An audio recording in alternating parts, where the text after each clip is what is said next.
ரித்துவை தூக்கி கொண்டு அவன் வேகமாக காரில் ஏறுவதை ஸ்ரேயா பார்த்தாள். அவன் அவளை கடத்தி கொண்டு கண்ணிமைக்கும் நேரத்தில் அங்கிருந்து கிளம்பிவிட்டான். ஸ்ரேயாவுடைய கண்களில் இப்பொழுது கண்ணீர் மட்டுமே இருந்தது.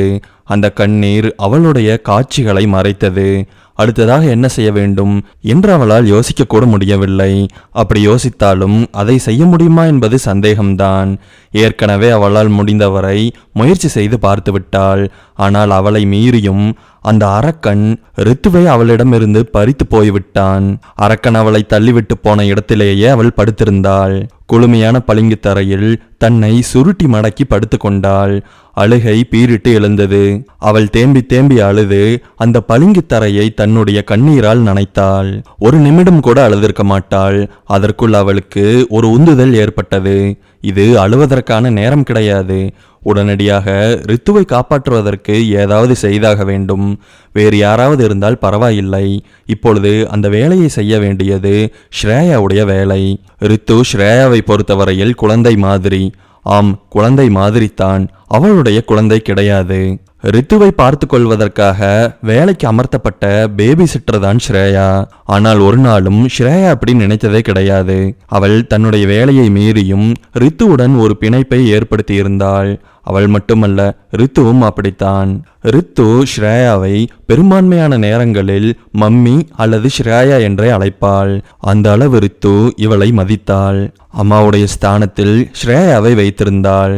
அதற்கு காரணம் ஸ்ரேயா காட்டிய பாசம். இந்த அளவு கடந்த பாசத்தாலேயே ரித்து ஸ்ரேயாவை தன்னுடைய இரண்டாவது அன்னை என்றே நினைத்தாள். அப்பொழுது முதலாவது அன்னை, அவளுடைய பெயர் ஜமுனா. ஜமுனா ஒரு பிசினஸ் உமன். எப்பொழுதும் வேலை வேலை என்றே சுற்றி கொண்டிருப்பவள். அவளுக்கு குழந்தையை பார்ப்பதற்கு நேரம் இருக்காது என்பதாலேயே ரித்து பிறந்தவுடன் வேலைக்கு அமர்த்தப்பட்டவள் தான் ஸ்ரேயா. ரித்துவை பிறந்ததிலிருந்து பார்த்து கொண்டிருப்பதாலேயோ என்னவோ ஸ்ரேயாவால் ரித்துவை பிரிந்து இருக்க முடியாது. ரித்துவிற்கும் அப்படித்தான். ஆனால் இன்று எல்லாம் தலைகீழாக போய்விட்டது. ஸ்ரேயாவிடமிருந்து ரித்துவை அவன் பறித்து போய்விட்டான். தன்னுடைய முதலாளியான ஜமுனாவிற்கு விஷயம் தெரிந்தால் அவள் எப்படி யோசிப்பாள் அல்லது எப்படி செயல்படுவாள் என்று ஒரு நொடி சிந்தித்தாள் ஸ்ரேயா. அதன் பின்புதான் ஜமுனாவுடைய கணவனின் ஞாபகமே அவளுக்கு வந்தது. ஆம், ஜமுனாவின் கணவன் ஸ்ரேயாவை பொறுத்தவரையில் ஒரு விவகாரமான ஆள்தான். அவனுடைய பெயர் தவிஷ். அவன் ஒரு கேங்ஸ்டர். அவன் சாதாரண வெத்து கேங்ஸ்டர் கிடையாது. அவன் பல பேரை கொன்று குவித்திருக்கிறான் என்பது சிட்டிக்குள் சுற்றி வரும் ஒரு பேச்சாகும். அதனாலேயே முடிந்த அளவு தவிஷிடமிருந்து விலகி இருந்தாள் ஸ்ரேயா. ஆனால் நடந்து கொண்டிருக்கும் சூழ்நிலைகள் எல்லாம் அதற்கு நேர்மாறாகவே இருந்தது. ரித்து கடத்தப்பட்டாள் என்ற விஷயம் ஜமுனாவிற்கு தெரிந்தால் பரவாயில்லை. ஆனால் அந்த விஷயம் தவிஷுக்கு தெரிந்துவிட்டால் அவ்வளவுதான். அவன் எப்படி நடந்து கொள்வான் என்றே தெரியாது. அது பெரிய பிரச்சனைகளை முக்கியமாக ஸ்ரேயாவிற்கு கொண்டு வந்து விடும். தவிஷுக்கு எப்பொழுதுமே ஸ்ரேயாவை பிடித்ததில்லை. முடிந்தளவு ஸ்ரேயாவை குறை சொல்லிக் கொண்டே இருப்பது மட்டும்தான் அவனுடைய வேலையாக இருந்தது. ஸ்ரேயாவை பணியை விட்டு துரத்துவதற்கு அவன் எவ்வளவோ முறை முயற்சி செய்தான். ஆனால் ஜமுனாவின் விடாப்பிடியான ஆதரவு மட்டுமே ஸ்ரேயாவை வேலையில் வைத்தது. தான் இருந்த இடத்திலிருந்தே எழுந்து அமர்ந்தாள் ஸ்ரேயா. அவள் முழுவதுமாக எழவில்லை. பளிங்கு தரையில் அமர்ந்தபடியே யோசிக்கலானாள். முதல்ல நான் என்ன செய்யட்டும், என்ன செய்யணும், என்னால் ஏதாவது செய்ய முடியுமா? என்னால் இப்போ செய்ய முடிஞ்சதெல்லாம் இந்த மாதிரி ஒரு சம்பவம் நடந்துருச்சுன்னு சொல்கிறது மட்டும்தான். இன்ஃபர்மேஷனை முதல்ல பாஸ் பண்ணிட்டா முடிஞ்சளவு பிரச்சனைகள் கம்மியாயிரும். அம்மா, நான் என்னோட ஃபோனை எங்கே வச்சேன்? ஃபோன் பண்ணி தான் விஷயத்த சொல்லணும். அவள் தன்னுடைய கைபேசியை எங்கே வைத்தேன் என்று தீவிரமாக யோசிக்கலானாள். முடிந்தளவு அவள் ரித்துவிடம் பேசும் பொழுது கைபேசியை அருகில் வைத்துக் கொள்ள மாட்டாள். 10 நிமிடத்திற்கு முன்பு அவள் ரித்துவிற்கு கதை சொல்லிக் கொண்டிருந்தாள். பெட்ரூமில் கதை சொல்லிக் கொண்டிருந்ததால் அங்கே செல்போன் இருக்க வாய்ப்பில்லை. அப்புறம் எங்க போயிருக்கும்?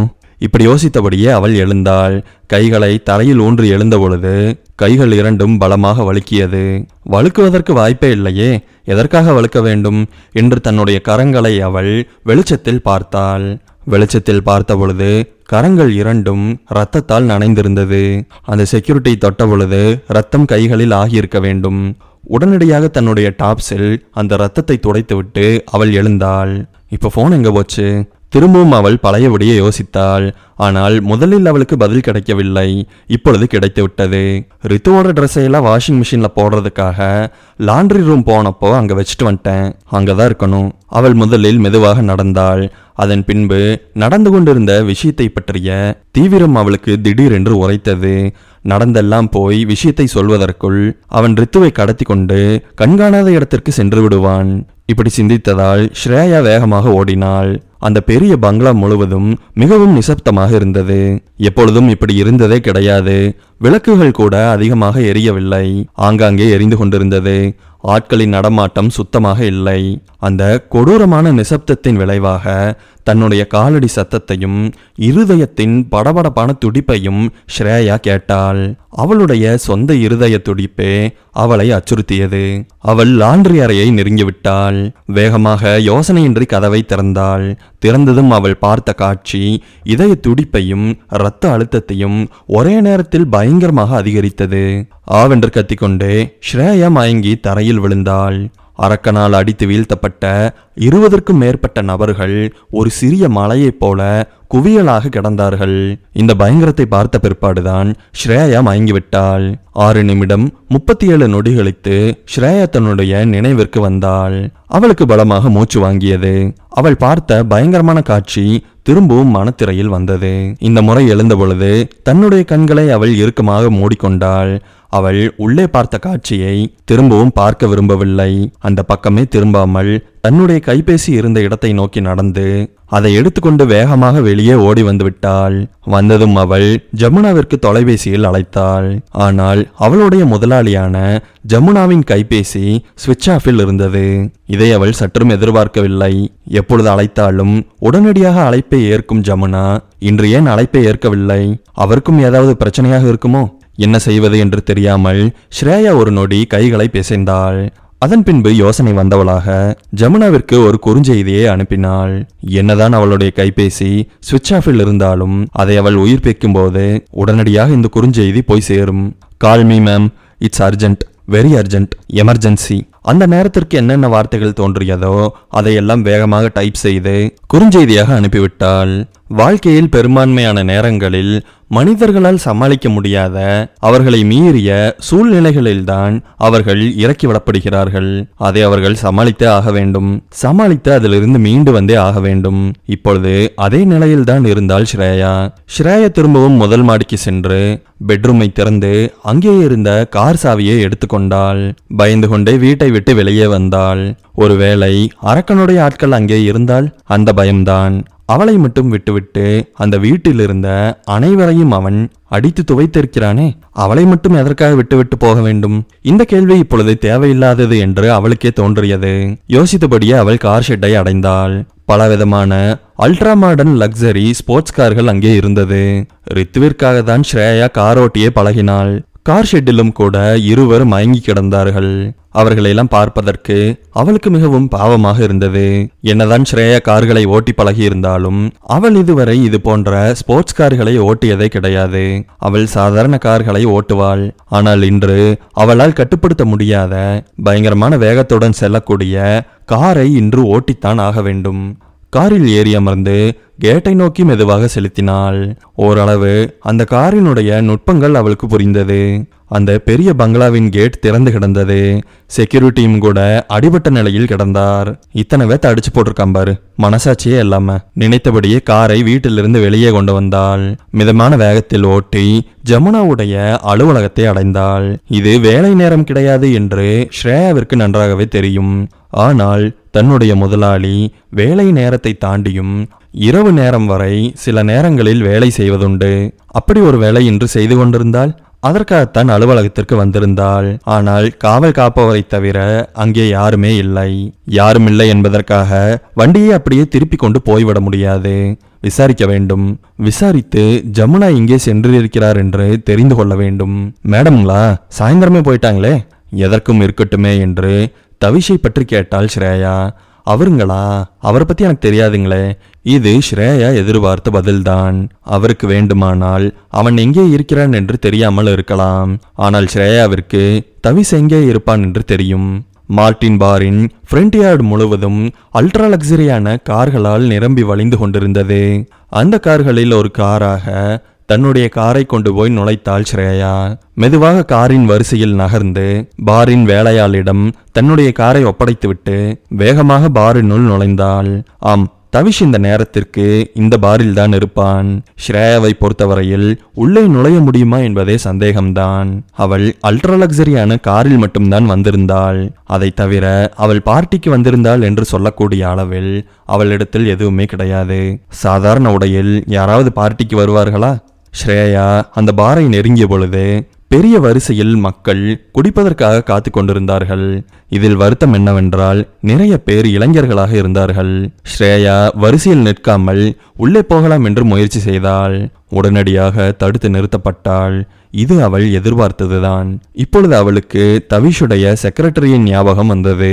இது முன்பே வந்திருந்தால் அவரிடம் அவள் விஷயத்தை கூப்பிட்டு சொல்லி இருக்கலாம். ஏதோ ஒரு அவசரத்தில் காரை தூக்கி கொண்டு இவ்வளவு தூரம் வந்துவிட்டாள். செக்ரட்டரிக்கு தொலைபேசியில் அழைத்தாள். பல ரிங்குகள் சென்ற பிற்பாடே அவர் அலைபேசியை ஏற்றார். பார்ட்டியிலிருந்து வெளிவந்து கொண்டிருக்கும் இசையின் சத்தத்தாலும் மக்கள் கத்திக்கொண்டே இருக்கும் இரைச்சலின் காரணமாகவும் ஸ்ரேயாவால் தெளிவாக பேச முடியவில்லை. ஸ்ரேயா சொன்ன விஷயத்தை அவராலும் புரிந்து கொள்ள முடியவில்லை. ஸ்ரேயா மிகப்பெரிய சிரமத்திற்கு பிற்பாடு தானும் இதே பாரில் தான் இருக்கிறேன், பார்க்கிங்கிற்கு வாருங்கள் என்று சொன்னாள். அதை மட்டுமே அவர் புரிந்து கொண்டார். பதட்டமாக காத்திருந்தாள் ஸ்ரேயா. ஆனால் அவர் 4 நிமிடம் 22 நொடி கழித்தே வந்தார். என்ன ஒரு மாதிரி இருக்க? ஏதாவது பிரச்சனையா? சார், ரித்தன்யாவை கடத்திட்டு போயிட்டாங்க. நானும் ரித்துவும் வீட்டில் இருந்தோம். அவளை சரியா தூங்க வைக்கும் போது வீட்டில் இருக்கிற எல்லா ஆளுங்களையுமே அடிச்சு போட்டுட்டு ரித்தன்யாவை கடத்திட்டு போயிட்டாங்க சார். நான் எவ்வளவோ முயற்சி பண்ணேன், என்னால முடியல சார். சம்பவம் நடந்து எவ்வளோ நேரம் ஆச்சு? 1/4 மணி நேரம் கூட இருக்காது. நான் ஜமுனா மேமுக்கு ஃபோன் பண்ணேன், அவங்க எடுக்கல. நேரடியா ஆபீஸ்க்கு போனேன், அங்கேயும் அவங்க இல்ல. இதை கேட்டவர் பயங்கரமாக சலித்து கொண்டார். அவர் விட்ட பெருமூச்சையும் அவருடைய முக பாவனைகளையும் அவர் சலித்து கொண்டதையும் பார்த்த ஸ்ரேயா, ஏன் சார் என்னாச்சு? தவிஷ் சார்கிட்ட போய் விஷயத்த சொல்லுங்க. தவிஷ் ஃபுல்லா குடிச்சிட்டு எந்திரிக்க முடியாத நிலைமையில இருக்காரு. அவர்கிட்ட என்னத்தன்னு போய் சொல்றது? இந்த விஷயத்த இப்ப நாம தான் ஹேண்டில் பண்ணி ஆகணும். நாம் என்று அவர் குறிப்பிட்டது அவரையும் ஸ்ரேயாவையும் தான். இதே ஸ்ரேயாவுடைய இடத்தில் வேறு யாராவது இருந்திருந்தால் கண்டிப்பாக என்னால் முடியாது என்று ஓடியிருப்பார்கள். இப்பொழுது நினைத்தாலும் ஸ்ரேயாவால் நான் வர முடியாது என்று சொல்ல முடியும். ஆனால் அவள் அதை விரும்பவில்லை. ரித்துவிற்காக களத்தில் இறங்குவது என்று ஸ்ரேயா முடிவு செய்தாள். ரித்து அரக்கனுடைய காரில் இருந்தாள். அவளுக்கு இப்பொழுதும் பயமாகத்தான் இருந்தது. திடீரென்று வண்டியை நிறுத்தியவன் ரித்துவின் பக்கம் திரும்பினான். ரித்துவின் சீட் பெல்ட் சரியாக இல்லை. லேசாக சுற்றி அவளை போட்டு நெருக்கி கொண்டிருந்தது. அதை அவன் சரி செய்தான். அப்பொழுது அவனுடைய முகத்தை அவள் ஆழமாக பார்த்தாள். அவனும் பதிலுக்கு பார்த்தான். நீங்க உண்மையாவே மான்ஸ்டரா? ஸ்ரேயா கிட்ட நீங்க அப்படிதான் சொன்னீங்க. அவன் லேசாக தலையை அசைத்தான். குழந்தையின் கேள்விகளுக்கு இதுவரை அவன் பதில் சொன்னதே கிடையாது. அவளுடைய பெரிய கேள்வி அவனுக்கு ஆச்சரியமாகவும் எப்படி பதில் சொல்வது என்ற யோசனையையும் ஒரே நேரத்தில் தந்தது. நான் மான்ஸ்டர் தான், ஆனா உன்னை எதுவுமே செய்ய மாட்டேன். நீ பயப்படாம இருக்கலாம். பதிலளித்துவிட்டு காரின் ஸ்டேரிங்கை இறுக்கமாக பிடித்து காரை ஓட்ட தயாரானான். ரித்து தன்னுடைய 2வது கேள்வியை கேட்டாள். உங்களோட பேர் என்ன? அவன் ஒரு நொடி தாமதித்தான். பயங்கரமாக தயங்கியபடியே யோசித்தான். ஒரு குழந்தையிடம் தன்னுடைய பெயரை சொல்வதால் எந்தவிதமான பிரச்சனையும் தனக்கு வராது என்று கணித்தவன் பிரச்சனை வந்தாலும் பரவாயில்லை என்ற தைரியத்துடன் தன்னுடைய பெயரை சொன்னான். என்னோட பேரு அக்ஷத் ரியான்.